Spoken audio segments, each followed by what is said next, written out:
Čaute, tu je Viktor zo Slovak Bike Parks. V tomto, ale aj v inom blatovom období je celkom možné, že domov prídete zasratí, ako keď si na party dávate rohypnol s burčákom.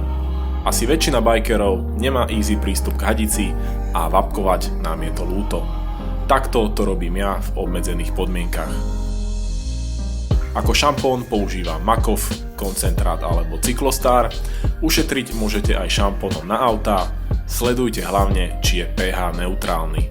Teplú vodu si nosím v plastovom kanistri, odporúčam aspoň 10 litrov a stoja okolo 5 eur.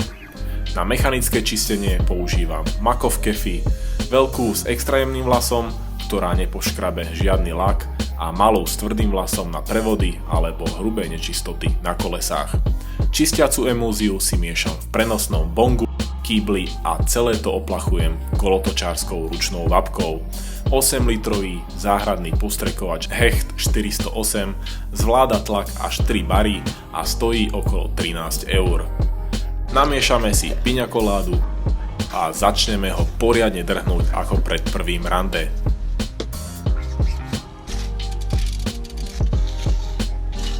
Zhora, dole, nahrubo a exponované časti natvrdo.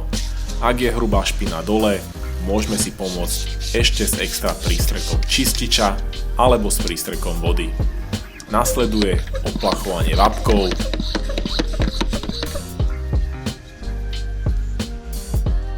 Netreba sa báť, že by jej bolo málo. 8 litrov vody zabezpečí okolo 10 minút striekania.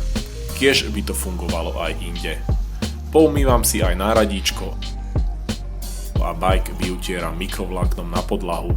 Odporúčam značku Vileda, ktorú kúpite kdekoľvek za 2 eurá. Na záver môžeme natiahnuť ešte jednu vrstvu Cyklostáru, ktorá zabezpečí leštiace a konzervačné účinky. Netreba zabudnúť ani na namazanie reťaze, ideálne teflónom, a tesnenia prachovky vidlíc, tlmičov a teleskopiek ošetriť silikónom, nakoľko šampóny všeobecne dosť vysušujú gumu.